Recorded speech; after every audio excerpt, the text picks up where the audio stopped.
to 2020 make some money. Day 18 out of 20.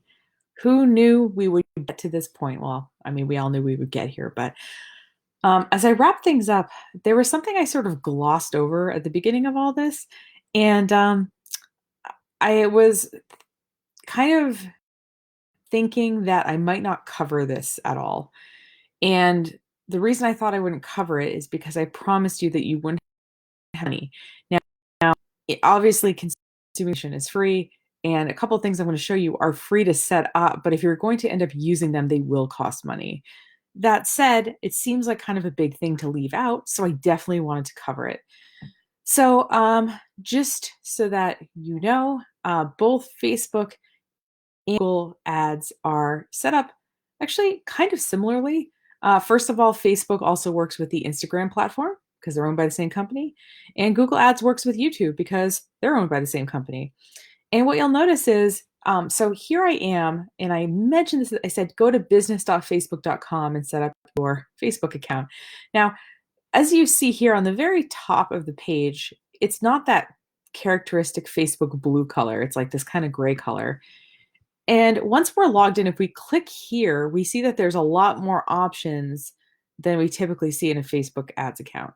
So if you do not have your business set up with Business Manager, I suggest moving it into here. Now, if you have someone like me that you're paying to manage your page or whatever, you can move to Facebook Business Manager and it doesn't change that they're able to manage your page and things like that. It just gives you these other options. So there's not really a downside. The one thing is that you as the business owner should be the one who does this. Now, something I didn't show you, but maybe should, is that I administer lots of different accounts, but I have a different business manager set up for each account under the client's name. Because once I take ownership of the page under my business manager account, I can't really transfer it. So if you had a marketing, so a marketing company might offer to set this up for you, but make sure that they do it. I typically, when I'm working with a client, I will do it in an email address they have access to. So, social@thecompany.com, or something like that. I'll make an account like that owns the business manager account. That way, if the certain employee leaves or something like that, that the business manager account still stays intact. Obviously, if you're a single business owner, this is not an issue. You can just set it up under your account. So the other thing too is when I first joined, I couldn't just use my personal thing because I could only, it was kind of, so I had to make an agency account. So that's why it says Breaking Even Inc. in the upper right-hand corner, because I had to make an agency account to do this stuff. But now we can just have it without the agency account. It's fine. You can manage multiple properties in a way that you couldn't when this first started. So in case you're wondering why it says that up there instead of my name, that's why. Now, if you make a Google Ads account, what you'll notice is when you log in, and as you see, I'm not much of a Google Ads account user. When we go under tools and settings, we see a very similar setup to what we see with Facebook.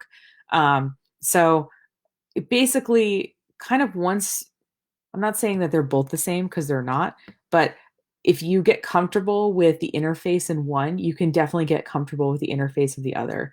So I'm going to mostly stick in Facebook because that's where I'm honestly the most comfortable. But you can take this knowledge and you can use it for both platforms. Now, you may ask yourself, well, how do I pick between Facebook and Google? So Facebook, Google Ads. I should have pulled this up. I just thought of it as I was talking. So there are certain kinds of ads that work better in certain ways. Obviously, what you can do is you can for yourself if you're not sure, but there's lots of people who have that, in certain sectors, and among certain people, certain, Google AdWords versus Facebook does better or can give you a click for those particular industries, that kind of thing. So free to kind of look at some of these things, cursory glance, being like, okay, I'm in the health and fitness industry. Look and say, all right, so this is generally what I can expect based on, these different studies on. And then when you run your ads, you'll at least have a bit of a benchmark for what you should expect. So Facebook Business Manager can look intimidating because there's a lot of stuff here, but I just want to show you the kind of few things that you need to know. First of all, and this is true with both Facebook and Google AdWords, there's something called a remarketing pixel that you can add to your website. So this is the free portion. Have you ever wondered, like, you visit a website and then you see an ad to like come back and finish your purchase, something like that? That's called remarketing, and something large companies have been doing for years, but now as smaller companies, we can do it as well. You will have to disclose in the privacy policy of your website that you are tracking people. So if you don't have a privacy policy on your website, please add one. And there's lots of templates for the verbiage out there, but I just wanted to kind of show you what it does. Now, obviously, this is just giving us some basic data for 7 days. It will display up to 30 days worth of data, but it will store in Facebook up to 180 days. With Google, when you make your remarketing pixel, hold on, I always forget where it is. It's somewhere in here. Where is it? Hold on. It's somewhere in here. You can make a remarketing pixel. The default one in Google is 30 days unless you set it up to be longer. And the longest you can set up in Google is 540 days. So hold on. Maybe did I put it somewhere? Hold on. Yeah, they're like, you haven't added a form of payment. I'm like, yeah, I haven't done Google Ads in like literally years for myself. So, because I'm just not in the kind of industry where I need to do it, to be honest with you. I'm not saying they're useless at all. I'm just saying I haven't done them for myself. So, as you see here, we see that there's what I've done is I've added a remarketing pixel to my website, and the default thing that it tracks is page views. So as you see, there's been, if we looked at Gift MDI, roughly 2,100 events.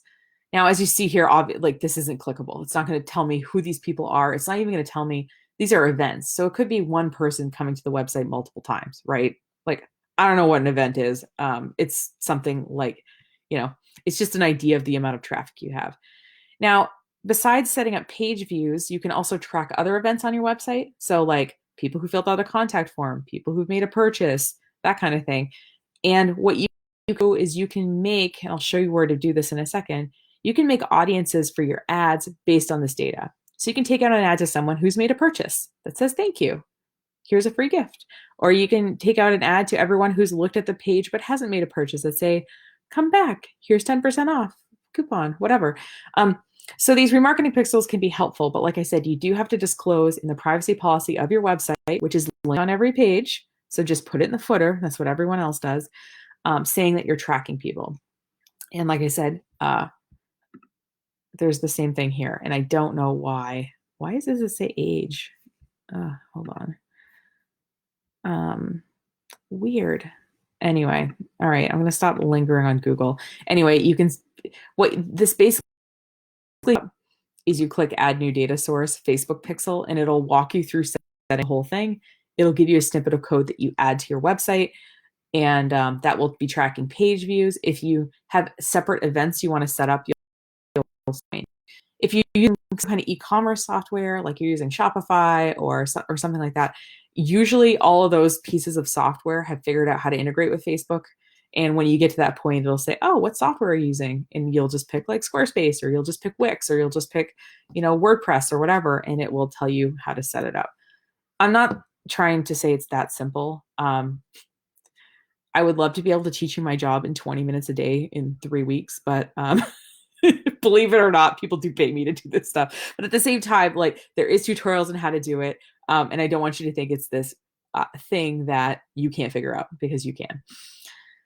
So besides adding a remarketing pixel to your website and maybe some events that go with it, things you want to track, the other thing you can do, like I mentioned before, is make an audience based on people who've been to your website and who have done other things. So you have probably, if you've done Facebook or Google ads, you've seen that you can say, oh, I want this ad to show to 30-something mothers who live in the tri-state area or whatever. You know that you can do that. Manager thing is a little bit more powerful for a couple of reasons. First of all, like I said, you can make an audience based on a pixel. So let me see if I can So if I create an audience, custom audience, and so one of the options when we get here, and as you see, I can kind of save, once I make the audience, I can save it and name it. So one of the sources I can use is my website. And so the website source obviously comes from that pixel we've just installed. So I can make an audience of people who've been to my website in the past 180 days and save that audience and market to that audience, or take out ads to that audience more specifically. I can also make audience for people who have done specific things, like watched a video, filled out a lead form, which is something, an advertising thing that Facebook offers. I can also upload a customer list. So I can export like my QuickBooks data or something like that.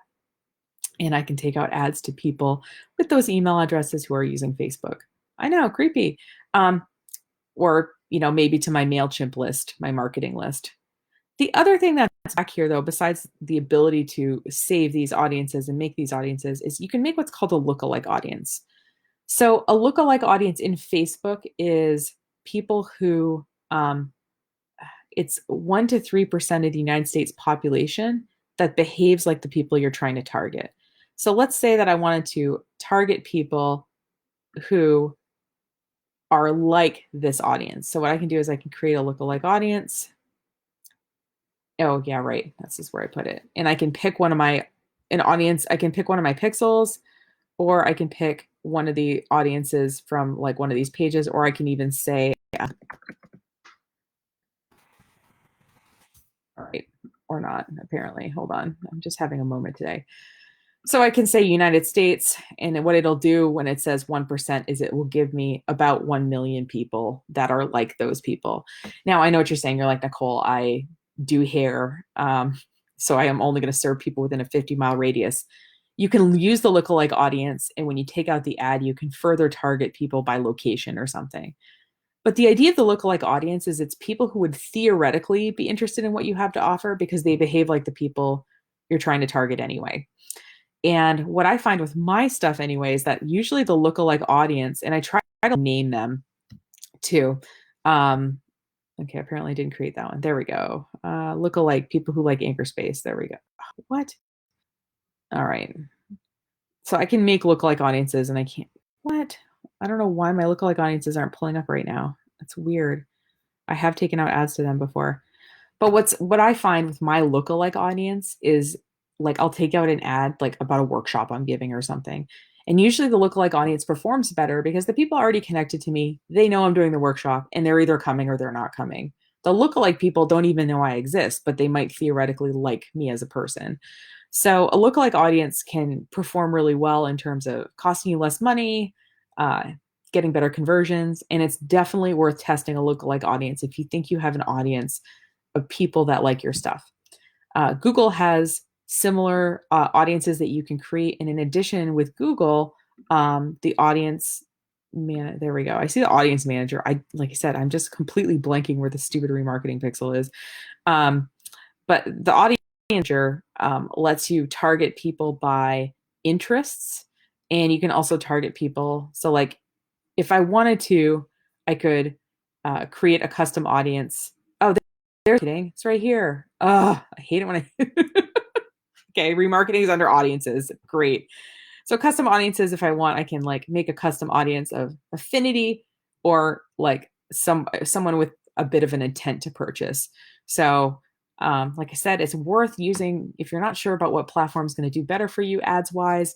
It's best, if you're going to run an experiment, to run the experiment in both Facebook and Google at the same time, so that you can see what's better objectively. You want to take out as few, it's like running any science experiment. You want to take out as few factors as possible here. So anyway, these audiences can be used, like I said, in other campaigns. They can be just, it's a lot easier to create ads rather than like re-picking out the same thing over and over again. And like I said, I like to name things as well as I can so that I can remember what I did there. So yeah, so audiences is the second thing that you'll want.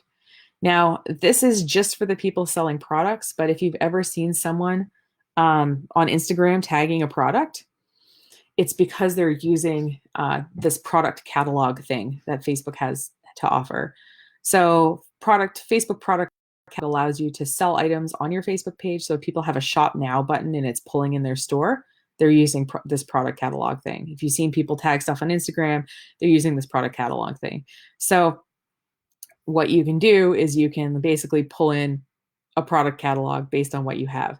Now, funny about my e-commerce experience is I'm selling gift certificates, which are a cash equivalent. And Facebook gets real pissed when you try to do stuff with cash equivalents. So I can't really use the catalog manager, but hopefully you can. And you can either create the catalog by sort of exporting your product list in your website, or you can also do a product catalog by, I think you can manually add products, but if you have a lot of products, that could be painful. Um, so anyway, so these are the kind of product catalogs that you can create. And like I said, when someone clicks on them on Instagram, they will be taken, to the URLs that you set. So product catalog can be really good if you're in the e-commerce or in particular real estate industry. I haven't seen a lot of automotive ads, but those are kind of big products. And I guess if you're selling cars and watching this video, go ahead. Um, and obviously, like I said, the only other section I really use a lot is this ads manager thing, which is where I create the ads. And I will say that, like I said, the thing with ads is you want to use them to get information. Obviously, like I said, you want to get click-throughs, but you want to get information. So people say, oh, like I ran this ad set and I totally wasted my money. And to me, it just means you're running the ad wrong, because if you run an ad and it doesn't work, that should give you some data. So if you're running an ad, like I said, don't test a bunch of variables at a time. You want to test one variable at a time, or, have it be limited. So one of the kinds of ads that I like to take out, and maybe is good for you too, if you don't experience, and let me just start creating one, is what's I think it's called an A/B test campaign, but let me just see what it's actually called. Yeah. Sometimes I take screen videos for people to show them how to do stuff, so that was probably a fake ad. So when we're looking at like our marketing objective, brand awareness and reach is going to be the cheapest thing, because awareness doesn't cost much money. Like, you can make people aware of you. Traffic is going to cost you more money, and in lead generation, like these are going to cost more. Lead generation is specifically going to be more expensive than traffic. So traffic on a per click basis, and lead generation, you're paying when someone basically fills out a form and gives you their email address. So obviously, like this, is worth more than traffic. But these are just leads, right? So even if you have an email, even if they've clicked to your website, these you're paying when you make a sale. So when you think about these categories, you're kind of going from least expensive to most expensive, just to kind of put that in your mind. Obviously, Facebook is a bid website. Hold on, I guess I have to pick something to go on. So let me just pick something. Facebook's a bid website. So if there's someone that's cheaper than you, then, and you want to pay a little more, your ad's going to show. Here, again, name stuff so that what you're, don't assume that everyone who looks at this is going to be you. You could have someone like me look at your ad sets later. So, say what this ad is going to be, testing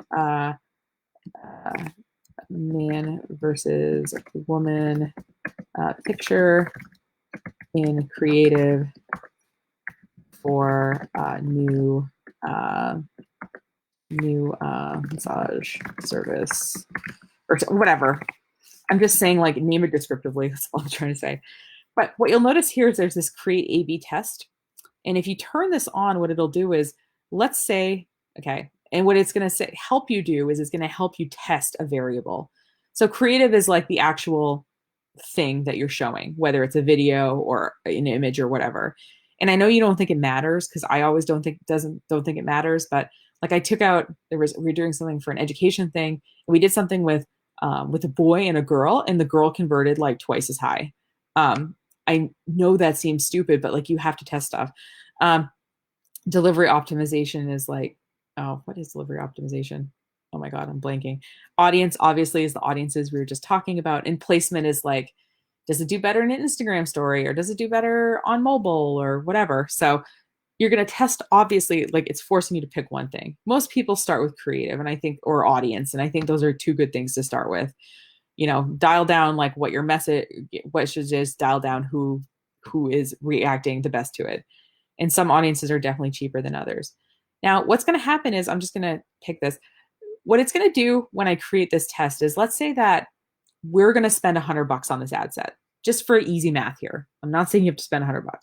Let's just say that we're spending $100. And let's say I have 3 audiences that I want to test. What it's going to do is, it's going to take $33, 33 cents, and it's going to put it in each of those ads. So it's going to kind of force the same amount of money to be spent on each ad set to show us how well each of them does relative to the other. Now, a little tip here, guys, is that, I know you're boosting. You're like, Nicole, I boost stuff for $10. Stop doing that. You're wasting money. I know it feels like you're only spending $10, but hear me out. Let me show you an actual example from my ads that I've run. Yes, leave this page. So at Anchorspace, we've been doing these virtual membership things because, I don't know, I'm trying to stay in business, and I'm also trying to serve the people who have been coming to my co-working spaces, and maybe people who are a little further afield. So I thought, you know what, I gotta do an ad set about the virtual members and see who is kind of most responsive to them, at least initially. And then maybe when I do a second ad set, I'm going to maybe do the second ad set to the people who are most responsive. So let me just pick. So I ran this ad set in New York, and I ran it to, because those working spaces are. So let's just take a look at the overall ad set. People per click, 82 cents. Main people, $1.57. So right away, I'm like, okay, right? Doesn't this already give me some information? Mm-hmm. Which is that, like, if I was going to do this ad set again, maybe I'd want to either spend more money in New York, or like kind of concentrate there, because I'm just getting more traction there. So let's dig down a little further. And again, you see I named stuff, right? So I can actually look at this data and be like, oh, okay. So as you see here, I ran an ad set to 3 different audiences. And when there's an ad set that's a winner, it gives it a little award. Isn't that cute? So as you see here, the people who did the best are ad set C, which were area business owners. So I can see that, look, so some of these people were costing me $4 a click, and some of these people were costing me 55 cents a click. This is why it's really important to test stuff. Now, when I set up these ads, guys, I, as you see, did $100 budget. And the thing with Facebook is that, think about it. If you were Facebook's algorithm, somebody who set up an ad set that was going to spend $100 and someone that was going to give you $10, aren't you going to serve up the ad that says it's going to give you $100? But as you see here, I put dollars toward both, but I got the data I wanted quickly enough, and then I just shut it off. So what I tell people is, like, listen, especially if your audiences are smaller, there is no way, like, you can tell Facebook you want to spend $100 all you want, but there is no way that it is going to be able to spend $100 in like 2 days. So I just run the ad, get the data I need, and if there's like a clear winner, which there was here, I just turn off the ad sets. So instead of spending $200 to figure this out, I spent whatever, $56 plus $15 and some changes. I spent that to find that out. So what did I get from that? I got, it looks like 79 link clicks to my website, and I did get a couple of memberships out of it. So, but the memberships are $19, and so I spent $16 to get, I don't know, whatever 19 times 2 is. But at the same time, there is an awareness of it too. So now when I take out a second ad set, probably to my cheaper people, then maybe they're going to be much more likely to click on it. Maybe there's going to, you know what I mean? I'm going to have a little bit more luck with that. Now that I know which people are most responsive, and now that so the next ad set is going to be informed by my results from this ad set. And it's the same with Google, guys. Like, you test variables, and you're not trying to test a bunch at a time. I'm just saying this New York experiment ran almost at the same time as the experiment, but they're kind of separate too, because they're in separate locations. But what's interesting is, remember from the New York ad set that the area business owners was the best performing audience. And let's take a look at this. Friends of people who like Anchor Space, both locations. But I restricted it. Is was the better. So people who already liked friends of people who liked the page were the best performing. And look, and we're getting similar, like 68 cents. I think what was the other one? 58 cents, something like that. So so yeah. So there are certain people that seem to be more. Now, granted, I did not really let this ad set run long enough. $15 isn't really enough data for me to make big decisions on. But if I ran it again, I might run it a little bit differently. But I might run it longer to get some more data because $15 really isn't enough of data to make decisions on. I guess what I'm trying to tell you is that you can keep boosting posts, but you're just gonna it's gonna be a waste of money because you're not learning from the ads you're taking out. And what you want to do is think about why you're taking out the ads and have something that you're testing and be able to know what your cost per lead is or cost per. So these are all link clicks. Now, if I would have said that I'm only going to pay if there's a conversion, I probably would have paid a lot more money per. But if you know what your cost of your customer acquisition is typically, and you know what the lifetime value of your customer is, suddenly like taking out ads as part of the mix of what you do can make sense. And if you need some further help, there are these ad calculators where you can put in the value, things like that. Like, okay, if you know that your average customer spends $500 and like whatever, actually, there's tons of these free ad calculators out there. I feel like I've used this one before. That will help you figure out a budget and figure out if ads are even worth it for you. There's a reason you don't see like McDonald's ads on Facebook, guys. It's just their cost per customer, it's just not worth it to them to take out those kind of ads. They can take out general awareness ads, just, that's fine, but in terms of getting someone to a local McDonald's franchise, like the average cost per customer is too low.